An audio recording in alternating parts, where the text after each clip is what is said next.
Okay, so we're back. And now we need to take the next step. Now that we know the purpose of the standards, we need to go through and talk about what to do with them before I run any samples at all. Okay? So we've talked about the purpose of retention time. We've talked about the purpose of the area in the chart that sits down below my chromatograms when I begin to get the data reports. And now we've talked about the purpose of a standard. And the purpose of the standard is, again, to get this relationship between the area and the concentration. All right, so I'm going to clear this off. And now, once I've made my standards, I then begin to run my samples. So this is how I would start to process samples. Okay, so I would take my sample number 1 and I would inject that onto a GC. And then I would get my chromatogram. And my sample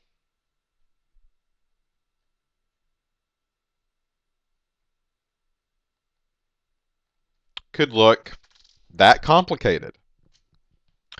And then I can process another sample, maybe from a different person if we're doing THC test. And that chromatogram could look something like this. And maybe with our third person, I inject my sample onto the GC.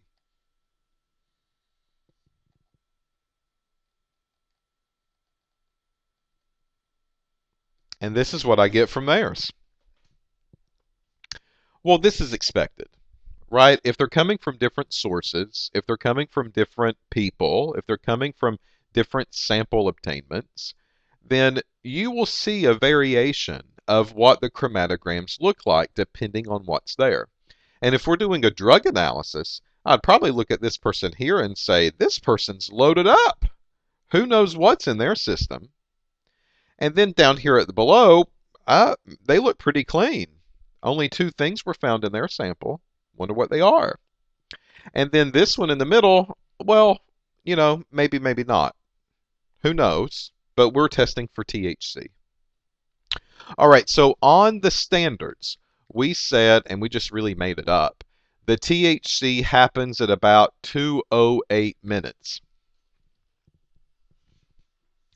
All right, so let's say that this peak, retention time, 2.1 minutes.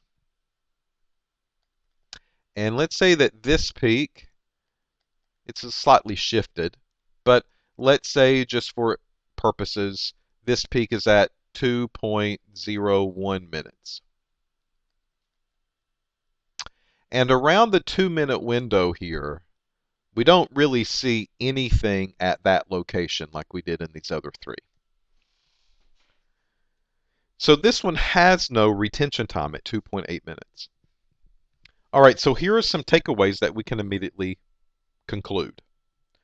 First, sample number 3, because it does not have a retention time of around 2.08 minutes, then this has no THC at all.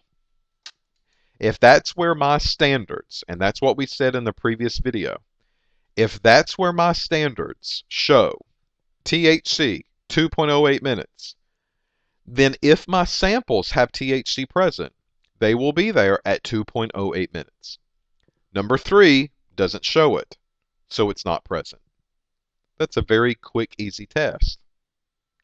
All right, now number 2 and number 1, they have a peak, right?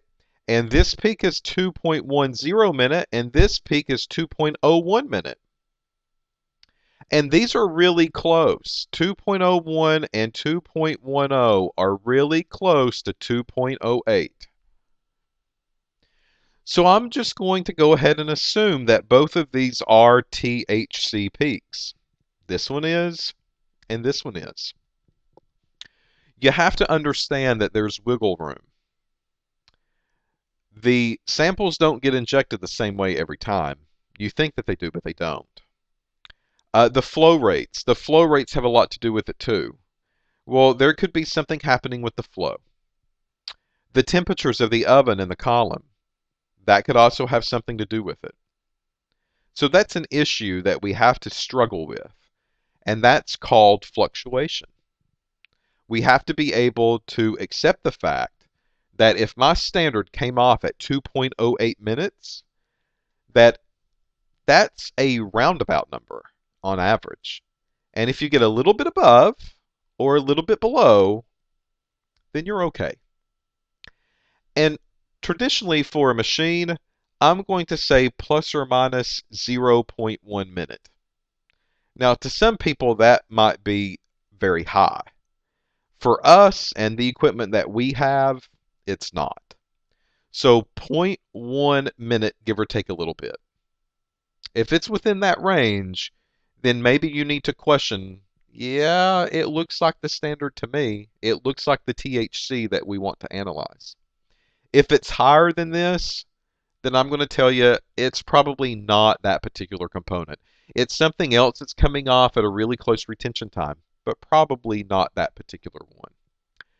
Now, with the vernier, for those people that are using the vernier GC, what we're finding out is that window is much higher. Plus or minus 0.2 would be maybe pretty good for that one. You know, the vernier system is not an analytical grade system. The vernier system does a good job to do simple tests and simple samples. But as far as regulation goes of the airflow and of the temperatures, it does a good job, but it's not perfect. And because of that, our window will fluctuate a little bit more using the vernier mini GCs that you will be using either in class or in the competition. Okay, so now that I've ran these samples, the next thing that I do is I go down below, and I know this one's at 2.10 minutes, and there's going to be an area right beside of it. And let's say that that area is going to be 32,125. And then this one, sample number 2, looks like it found THC as well. And let's say that that area is going to be 14,753. What do I do with the numbers?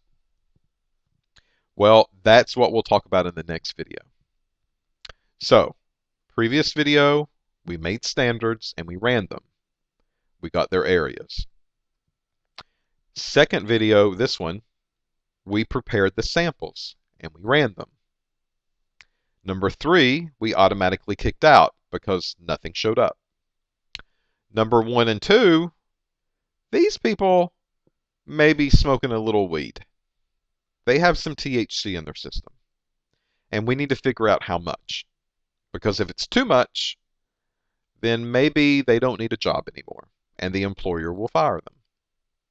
So in the next video, we'll talk about now what to do with all of this data, and we'll pull up finally Excel and talk about the proper steps to put it into the system.